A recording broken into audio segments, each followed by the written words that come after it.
my name is Kat, and today I will be reviewing and discussing A Court of Thorns and Roses by Sarah J. Maas. So A Court of Thorns and Roses is the first book in a new adult fantasy series that blends fairy tale retellings with fairy lore. This one is a retelling of Beauty and the Beast, but the other books will have elements from other fairy tales, though Sarah has not yet specified which ones. We follow a 19-year-old huntress named Feyre who kills a wolf in the woods, but it wasn't just any wolf, and soon this beast-like creature shows up and demands her life for the one she took. But he doesn't kill her. Instead, he ends up taking her to his home in the Fae territory. Years and years ago, these lethal, immortal creatures used to rule the entire world and keep humans as slaves. But now they just have their own land that no human dares enter, and that's where Feyre is going. So now Feyre has to cope with this new situation and her evolving feelings toward her captor, and also try to figure out why she seems to be stuck in the middle of these fairy politics that she doesn't really understand. This book was fantastic. I think it's my favorite release of the year so far. It's right up there with A Darker Shade of Magic, which I really enjoyed, but this one has more romance in it, and I do love the romance. The world building was fantastic, and the story and the writing just kept me so enthralled while reading this book. And the characters, like, I don't know how Sarah J. Maas creates so many characters that you just fall in love with and grow so attached to, but she does, and I'm in love and very attached. Since it was a Beauty and the Beast retelling, there were some elements that I found predictable. And while the ending was super intense, there were some parts in the middle that were slower paced. But if you're familiar with the Beauty and the Beast story, then you know that it's more about the characters developing and falling in love than like an action-packed adventure. Though again, we did get that at the end. Those last 100 pages or so were super action-packed and not at all predictable. But either way, the slower pacing and the somewhat predictable elements didn't bother me at all. Like, those did not lessen my enjoyment of this book one bit. If you like fairy tale retellings or fairy lore, or if you're looking for an excellent fantasy novel that's kind of in that new adult bridge between YA and adult, this is the book for you. You need to read this book. I really loved it, and I really recommend it. Actually, I loved this book so much that I'm doing an impromptu live show so I can discuss it in great spoilery detail with some of my friends. It's happening real soon though, like this Sunday. I'll put the details in the description or the link to the recording if it's already happened. And that is actually going to be it for the spoiler-free section of this video. So if you've not yet read this book, you need to go do so immediately, and then you can come back and we can talk about all the things, and it will be a grand old time. But for now, goodbye non-spoilery people. Goodbye. So the first strong emotion I felt while reading this book was frustration with Feyre's sisters. Oh my god. The injustice of Feyre, the youngest sister, having to go out and hunt and kill while her sisters are like chilling at home being spoiled brats. It was just, oh, I was like, I wanted to slap them. They did get a little bit of redemption later on, and I really liked that. I liked that we got some more depth to them and that they weren't as cruel and one-dimensional as they initially seemed. Especially when we found out that Nesta, like, went after her and was like intending to rescue her. I was really pleasantly surprised by that. I liked that dimension to her character. I really just wanted them to appreciate her a little bit more, and I really wish they knew that the return of their good fortune was all because of Feyre. Like, oh, her father's ships reappeared, and oh, he got new clients. It's just good things are happening to them for no reason. No, it's because of Feyre, and you better recognize and appreciate. I really loved seeing all of the Beauty and the Beast parallels, and also the differences that just fit better within the context of this world. Like, one of Belle's defining traits is that she loves to read,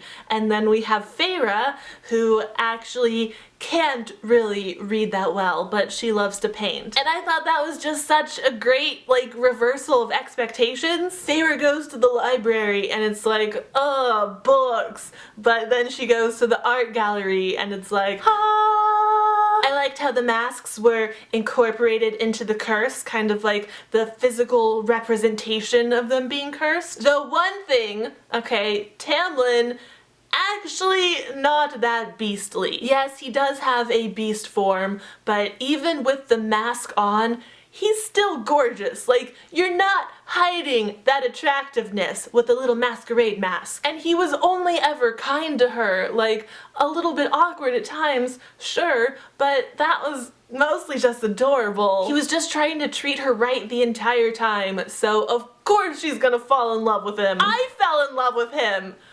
Until, okay, let's talk about Rhysand. And I know some of you might be thinking, like, Kat, Rhys?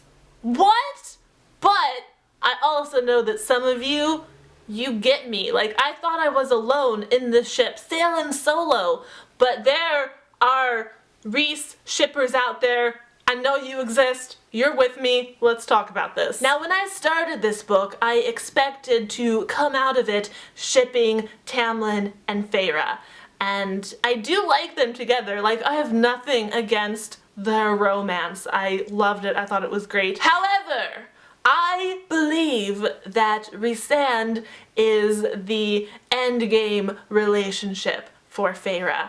And now I'm going to tell you why. Now again, Tamlin is great, but personally, I just find Rhys to be so much more fascinating. With his backstory and everything he's gone through, and the High Lord who loves to fly being kept underground for decades, just baby. Tamlin is really kind and he's all golden and light, and I guess I just prefer a bit of a darker edge to my love interest. Also, personally, I'm an insomniac with severe allergies, so I would choose Night Court over Spring Court any day. Tamlin and Rhys actually reminded me of Adam and Warner in Shatter Me. You know, in that first book, Adam was great and all, but Warner was the one that was super interesting and compelling. And it's funny because in the beginning of this book, I was actually kind of getting a Warner vibe from Tamlin. Like the way he was trying to take care of Feyre and he was kind of misunderstood, but then we meet Rhys, who is also trying to take care of Feyre and is even more misunderstood. Like, there's still so much we don't know about him, and I wanna know. And that part at the end where Rhys is like looking at her and then he gets really shocked all of a sudden and then disappears. I am pretty sure he mated with her. Like, he's her mate. That's what happened there. Ever since Tamlin mentioned the thing about mating earlier in the book, I was like waiting for it to happen, and then I think it happened with Rhys at the end there. He's her mate. He healed her, and he helped her, and he bet on her when no one else did, and then he imprinted on her. He's endgame. He's so endgame. I have more evidence to support this theory. Okay, so Sarah has a Pinterest board of story inspiration, and there is a lot of Hades and Persephone stuff for book 2. So what I'm thinking is that the Hades Persephone myth is like the retelling we're working with in the sequel, and we already know that Feyre's gonna be spending a lot of time at the Night Court. Night Court, Rhys, He's the Hades, Persephone, Feyre, taken from the spring court to spend time in the night court. But she falls in love with Rhys and then they live together happily ever after. This is perfect. Don't take this away from me. Okay, I think that's enough about Rhys for now. So let's talk about some other scenes that I love. The party scenes at the spring court were really fun, like when we first met Rhys, hey, and also afterwards that scene with her and Tamlin. That was nice. Also, the second party scene where Tamlin was playing the fiddle and Feyre was dancing and it was just lighthearted and fun and cute. Oh, Lucien! I haven't talked about him at all. I loved him. He's such a fantastic character. He had some of the best lines of dialogue, and even though he kind of had a roughness to him, he also had a good heart that, like, as we learned more about his backstory, oh, Lucien baby. Sarah J. Maas needs to stop making me fall in love with fictional characters because it's not healthy. It's not healthy. I do wish that Lucien had gone a little bit easier on Feyre in the beginning. Like, he knows about the curse. He knows that her being there is like their last chance at this, but he's still like kind of mean to her, like he's holding a grudge. And I get it, he's upset about her killing his friend, but come on, man, you gotta go easy on her, like she's doing exactly what you want. By the way, that curse was so oddly specific. You must get a human girl to fall in love with you. Wow, okay, I mean, that sounds pretty hard, but... Oh, and also, she cannot see your whole face. Damn, well, at least I'm still pretty sexy, even with my mask on. Oh, and also, she must hate Fae. Well, most of them do, so... No, but like, really hate Fae. She has to kill one. You're telling me a human girl has to kill a high fae. Specifically, one of your men that you send out. This sequence of events seems highly unlikely. You have 49 years, go! My favorite part, though, was definitely the ending with the trials and, you know, spending a lot of time with Rhys. Because that whole sequence was so different from the Beauty and the Beast story. It was really unexpected in a really awesome way. The stakes were so high. Like, not only was Tamlin at risk and Feyre at risk, but all of the fairies and also all of the humans. The entire world is at risk here. No pressure, Feyre. Though to be honest, that riddle that the queen gave her was just not proportionately difficult to the stakes. Like, I'm not very good at riddles, but I was able to guess it right away. I did really love that we thoroughly defeated her. Like, this book could almost be a standalone, but I'm so glad that it's not, because we have so much more to explore. We still have the king to deal with, and also Feyre adjusting to her life as a high fae, and of course there's the whole Rhys romance that I can't wait to see play out, because he is endgame and I will fight you.